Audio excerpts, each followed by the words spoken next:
couple, but I'm a good debater.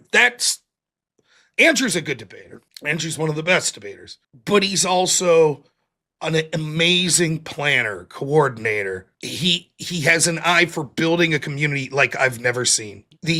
I have everything that my channel is right now when it comes to the growth that I've received since I've gone full time. Everything is literally either directly modeled from Andrew's channel or through him telling me to do things that are slightly different in person, telling me what to do. So I owe 90% of my channel's success to Andrew. I toiled away for years. Andrew used to tell me shit. He'd be like, listen, dude, what are you doing? Like, you're getting blacklisted. These fuckers are screwing with you. You're getting mass reported. I didn't believe it. All of a sudden, bam, 13 videos removed.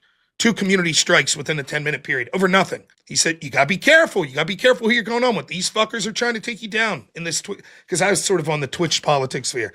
I'm naive, man. I'm doing the, while I was toiling away at a home healthcare job, Andrew took a chance on himself, which is another thing that I think is so impressive, that he really took a chance on himself and built what he has. And he's one of the biggest streamers, conservative, and I don't mean biggest monetarily. I don't mean biggest viewers.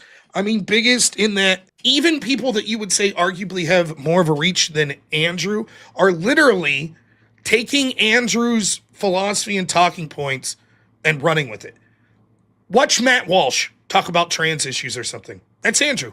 Talk about feminism. That's Andrew. He is saying stuff in the space and has been saying it for 3 years that people now are just willing to say in the mainstream. Andrew Wilson, one day, while I'm doing home health care, working fucking 100 hours a week.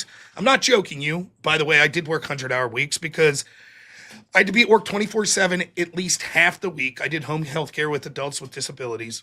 Long story short, not to get into it, I would stream when my sleep shift would start, and I had a really bad day at work. The gentleman that I take care of primarily was having some rough health outcomes, and it looked as if I would probably not be able to continue that line of work anymore. So I was bummed.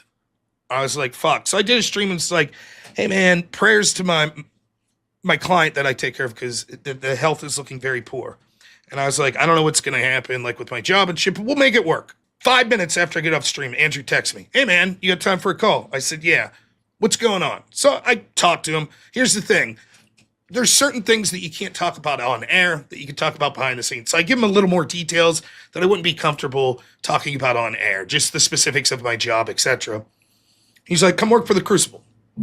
And I was like, I don't know, man. Like, he's like, how much would it cost?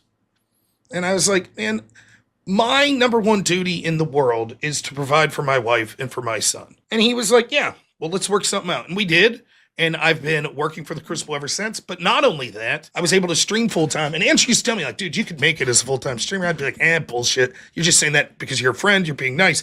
But he's right. And that changed my life. If tomorrow my channel got demonetized and for whatever reason, Andrew was like, hey, Rob, it's been real, but I've decided my wife and our family we're moving to the Bahamas and living off the grid the rest of our lives. Peace. See ya. Sorry, I can't pay you anymore. You'd never do that. But if that was the case, he's changed my life. I would never forget it. Just having these past 6 months to do things like be able to go to t-ball games with my son, to be home every night, to be able to read to my son every night. When my son was growing up without me. That's what was happening. That, I will never forget that. I will always have Andrew's back. I don't give a fuck, no matter what. I bet those glasses make you see better.